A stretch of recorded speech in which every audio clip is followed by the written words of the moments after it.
Bonsoir, bonsoir à tous. On se retrouve une fois de plus ce soir pour notre lecture du livre Vers l'histoire du kimbangiste écrit par Papa Joseph Djanginda Kuchima. On avait déjà réussi à terminer avec l'appel du Christ à Simon Kimbangu. J'avais envie de faire un petit résumé là-dessus pour essayer un peu de voir ce qu'on a déjà vu, comme j'ai l'habitude de faire à chaque lecture. Donc on avait fait l'introduction. À l'introduction, on nous avait fait un bref aperçu sur ce qui concerne tout le livre. Donc il y avait je sais excusez-moi. Donc il y avait le parcours de Papa Simon Kimbangu, comment il a été injustement mis en prison, le nombre de... comment il y a eu des martyrs, 150 000 personnes, où il y avait avec 37 000 familles déportées. Dans l'appel du Christ, on a vu à tel point que Papa Simon Kimbangu ne voulait pas accepter facilement la mission que Christ lui confiait. Il est parti, il a fait des tentatives de chercher le boulot par-ci par-là. On a tous compris à quel point il n'a pas été payé jusqu'à décider de rentrer à Kamba. En chemin en partant à Kamba, malheureusement, il a décidé de faire encore une autre aventure qui n'a pas marché non plus. Donc il a fini par céder à l'appel du Christ qu'il appelait pour faire sa mission.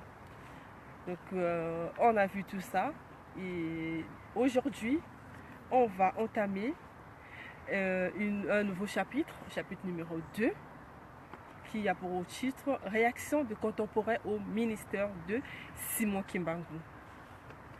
C'est un titre qui a beaucoup de pages, comme a été aussi avec l'appel du Christ.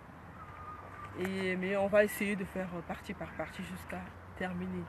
Mais je vous promets, la prochaine fois, ou je ne sais pas si ça va être la prochaine émission, ou je ne sais pas, mais quand j'ai le temps, je vais faire un bon résumé.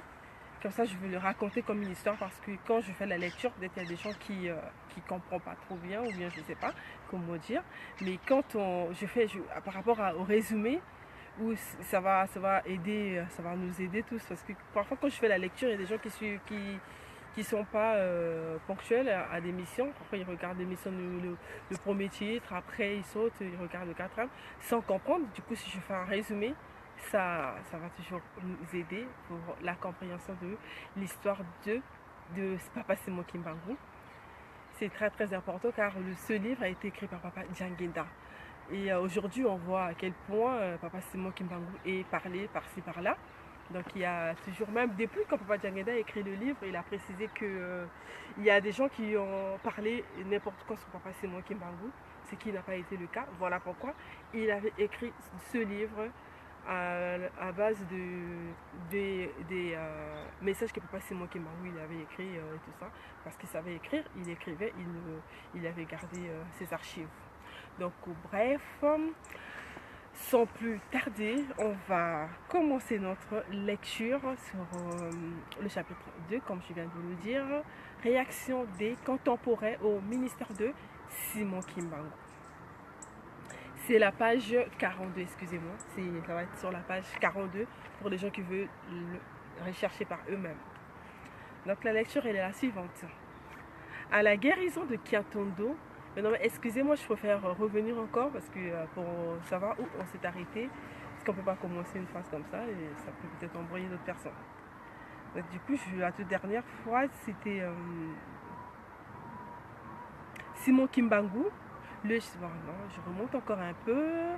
De nombreux faux prophètes venus d'un peu partout ne cessent d'arriver en Kamba. Souvent avec grand faste, Simon Kimbangu les chassait chaque fois qu'il se présentait auprès de lui. Il était ceux-là même qui créèrent la confusion dans l'esprit des gens et dans l'action aboutie à perturber son œuvre. Beaucoup parmi eux faisaient rétribuer et leur morale n'était pas digne de louange. bas, il y avait les précisions comme d'habitude. Et donc, je commence par, je continue ma lecture avec la réaction des contemporains au ministère de Simon Kimbangu. Voilà, à la guérison de Kiatondo et par la suite de l'ensemble de l'action de Simon Kimbangu, les réactions étaient aussi nombreuses que contradictoires.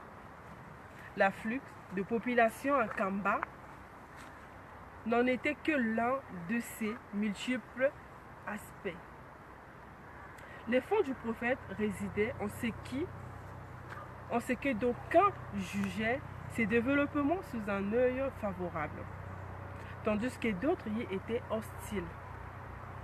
Au moment de la guérison miraculeuse de Kiatondo, les sentiments qui prévalaient dans l'esprit de bien des témoins étaient d'abord la stupéfaction, qui fit immédiatement place à la joie avant de se transformer en crainte et finalement en haine. Stupéfaits, les gens l'étaient du fait que l'acte que Kimbangu venait de poser était sans précédent. Quant à la joie qu'ils éprouvèrent, elle était la conséquence même de la guérison de Kiatondo qui, depuis 3 jours, agonisait sans espoir. Mais cette joie, pour bon nombre entre eux, fut de courte durée. Elle fut submergée par la crainte du sorcier.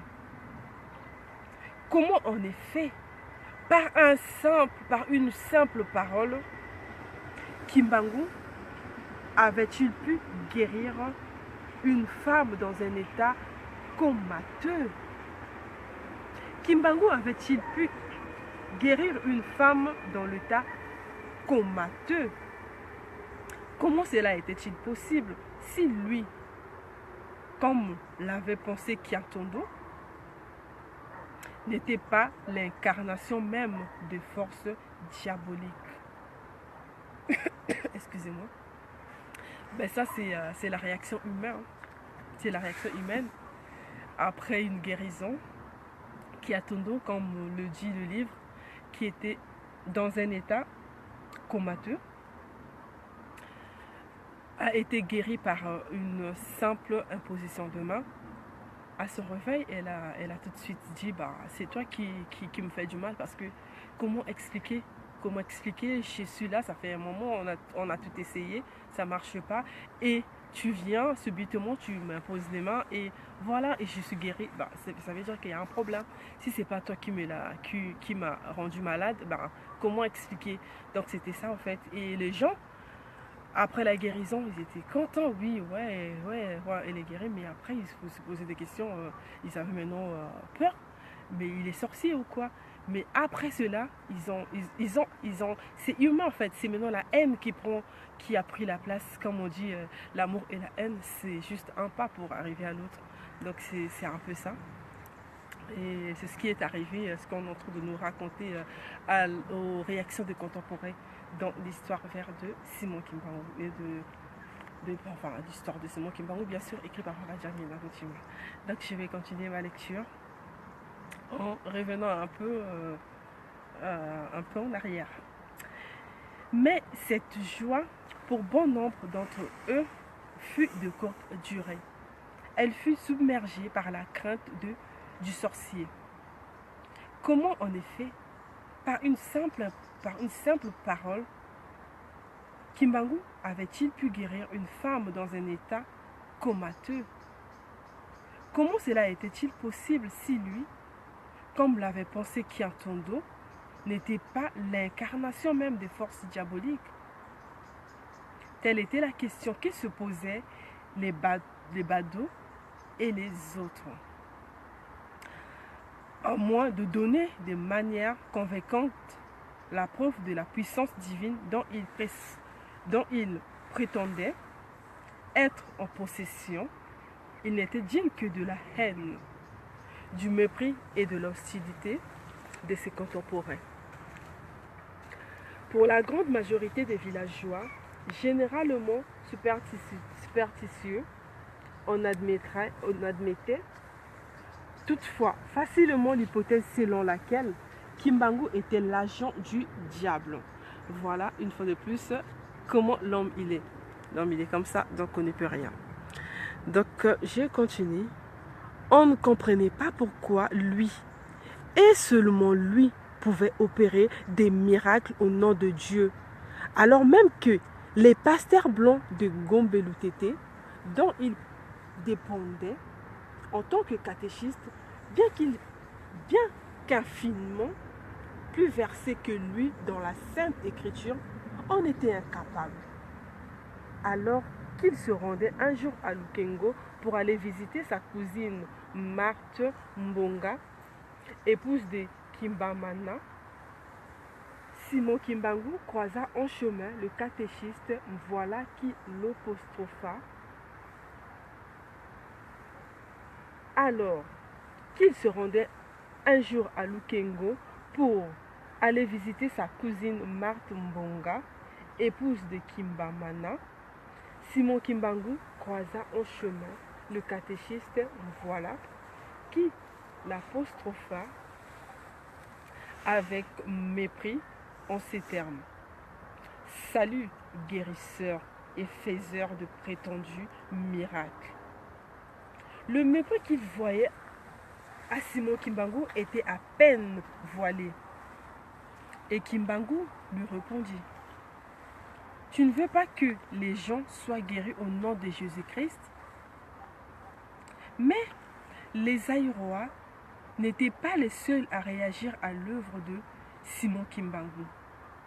Il y eut aussi les missionnaires protestants et catholiques, de même que les hommes d'affaires blancs et les autorités coloniales. Les nouvelles sur les guérisons miraculeuses de Simon Kimbangu avaient fait l'effet d'une bombe dans les milieux missionnaires. Fallait-il y ajouter foi? Dans l'affirmative, ne convenait-il pas de considérer l'action de Simon Kimbangu,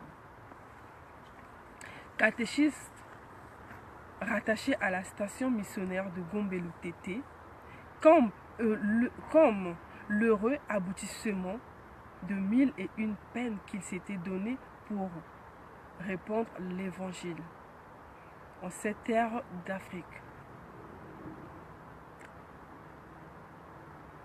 Ou fallait-il voir en elle le commencement de la fin? Ou il fallait voir en elle le commencement de la fin de leur présence dans ces terres lointaines?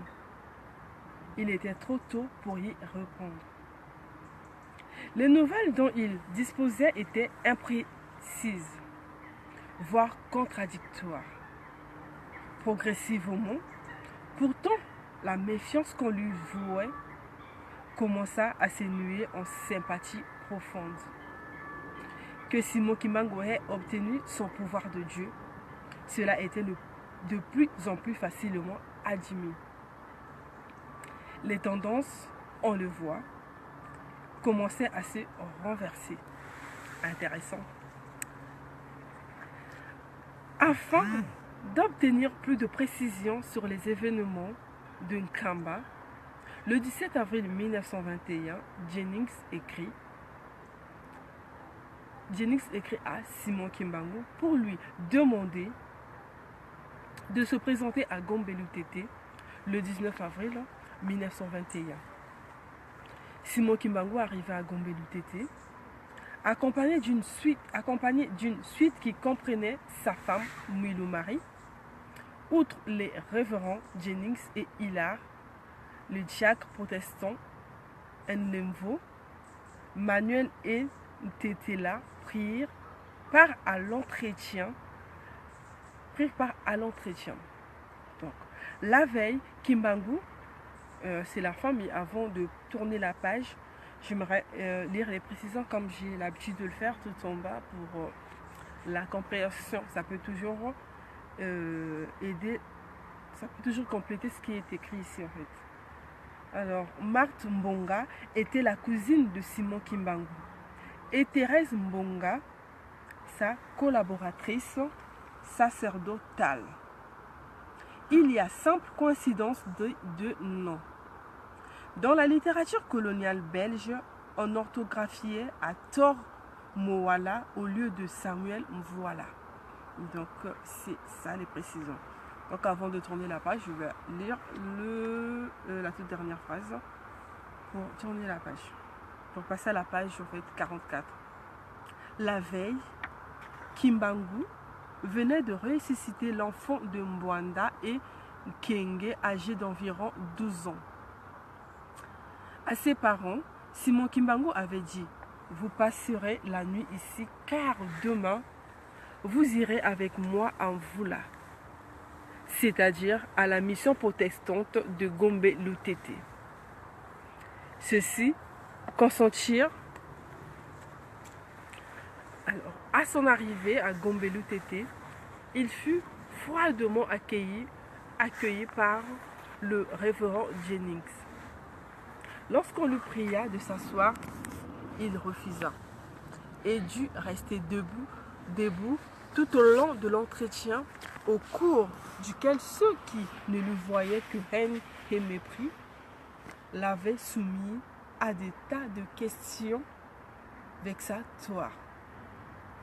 Jennings notamment demanda à Simon Kimbangu, en présence du révérend Hilaire, s'il pouvait donner la preuve de la puissance divine qui était en lui. Pour toute réponse, Kimbangu leur présenta le fils de Mbwanda qu'il venait de ressusciter la veille à Kamba. Les missionnaires ne dirent rien. Ils se souvinrent toutefois que le jour avant, ils avaient vu passer des gens près de la mission se diriger vers Kamba et pourtant avec eux un garçon mort. En effet, la route principale vers Kamba au départ de Tisville passait par la mission de Gombe Lutete. Loin d'être désarmé, Jennings demanda à Simon Kimbangu s'il possédait des fonds pour assurer l'expansion de son œuvre. Donc,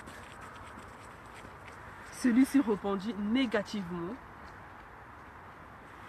mais ajouta « Dieu n'est pas un indigent. Il dispose de tous les moyens pour réaliser avec succès ses desseins. » L'interrogatoire terminé, Simon Kimbangu et sa délégation regagnèrent Kamba. Ce n'était là qu'un épisode, car le 18 mai 1921, les révérends Jennings et Hilaire se rendirent eux-mêmes à Kamba quelques jours seulement après que l'administrateur Morel en revint. Quand ils arrivèrent, Simon Kimbangu leur réserva un accueil fraternel. Le fait qu'il ressuscitait des morts et qu'il accomplissait des soumissions. Non, excusez-moi. Le fait qu'il ressuscitait des morts et qu'il accomplissait toutes sortes de merveilles ne lui avait pas fait oublier les notions de soumission et de modestie. Il n'avait pas oublié en effet qu'il dépendait toujours de Gombe Lutete, où il envoyait ceux de nouveaux convertis qui les désiraient pour qu'ils y fussent baptisés. Là, la délégation se rendit compte qu'il n'y avait aucun doute quant à la nature divine de l'œuvre de leur catéchiste. Celui-ci, avec la puissance du Seigneur, prêchait l'évangile avec une telle force de persuasion que les missionnaires eux-mêmes furent profondément et très favorablement impressionnés, à l'exception du chef de la délégation, le révérend Jennings. Sous leurs yeux, Ils furent les témoins des actes de puissance que Simon Kimbangu posait. Les aveugles recouvraient la vue, les paralytiques marchaient, les morts ressuscités. Il se trouva de nombreux aérois de la suite de Jennings qui jubilaient carrément. Pour cela, tous les faits étaient clairs, probants et édifiants.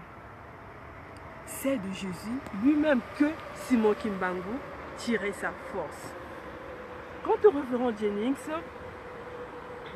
excusez-moi, il y a des fois qui passent, si je vais reprendre. Pour cela, tous les faits étaient clairs, probants et édifiants. C'est de Jésus-Christ lui-même que Simon Kimbangu tirait sa force. Quant au révérend Jennings, il déclencha la campagne de diffamation qui devait plus tard conduire à la déportation et au martyre de Simon Kimbangu. Comme j'avais dit au début, il y avait 150 000 martyrs, dont 37 000 familles déportées. Donc c'est de ça qu'on parle là. Ayant observé, quant au révérend Jennings, il déclencha la campagne de diffamation qui devait plus tard conduire à la déportation et au martyre de Simon Kimbangu. Ayant observé que le chœur qui entourait ces derniers entonnait des cantiques exclusivement baptistes, il s'approcha de Simon Kimbangu pour lui dire: ainsi donc, Jésus qui t'a donné la force et le pouvoir de ressusciter les morts, t'a privé des cantiques au point de recourir aux nôtres. Pour toute réponse, Simon Kimbangu s'écarta un court instant dans la foule et s'est mis discrètement à prier. Quelques instants après, il revint et enseigna un cantique tout nouveau aux choristes.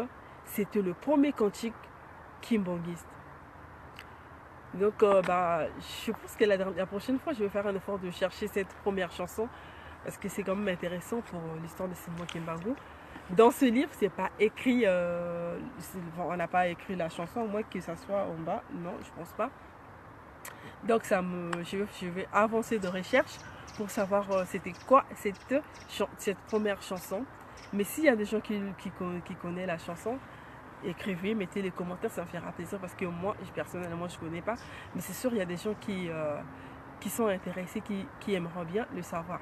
Donc, comme le dit le livre, la première chanson kimbanguiste a été inspirée ce jour-là, en fait, par Papa Simon Kimbangu. Car on lui avait dit pourquoi. C'est Jésus, c'est le révérend Jennings qui lui dit ça.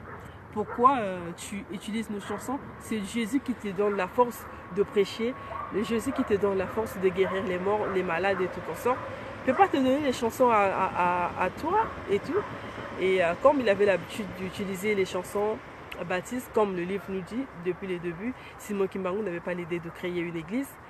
Tous les gens qui se repentaient, il les envoyait à Gombe-Lutete, pour mission belge, pour se repentir, pour prier et tout, donc pour se faire baptiser, c'est ça en fait le mot, pour se faire baptiser. Donc il n'avait pas l'intention, mais on l'a poussé en lui disant que tu ne peux pas avoir tes propres chansons. Et donc voilà, il s'est retiré, il a prié, à son retour, il a ramené une nouvelle chanson. Donc je pense que je pourrais bien, je vais juste lire la toute dernière et puis je m'arrêterai là, parce qu'il fait noir, on ne peut pas aller plus loin que ça. Et ouais, j'ai vu je sais pas si c'est papa Coucou Lutajila qui nous a dit le nom de la chanson, c'était Amakesa Manungini. Donc voilà, c'était ça la toute première chanson. Merci à papa de nous avoir donné la chanson. Je vous remercie énormément. La chanson Amakesa Manungini qui papa nous a dit merci à vous. Et donc je vais m'arrêter là en disant la toute dernière phrase et on se dit à la prochaine fois. D'ici dans quelques minutes, j'aurai lu la toute dernière phrase. Quelques instants après, il revint et enseigna un cantique tout nouveau aux choristes. C'était le premier cantique kimbangiste. C'est depuis lors que les kimbanguistes disposent des cantiques qui sont exclusivement leurs. Donc voilà, nous voyons que les gens ils utilisent souvent les puissants pour faire des chansons et tout ça, mais les kimbanguistes, depuis ces jours, ils utilisent leurs propres chansons inspirées et par Jésus-Christ. Donc merci beaucoup, merci de m'avoir suivi et ben, je vous dis au revoir, à la prochaine. Merci de tout cœur et merci à papa pour la chanson. Au revoir.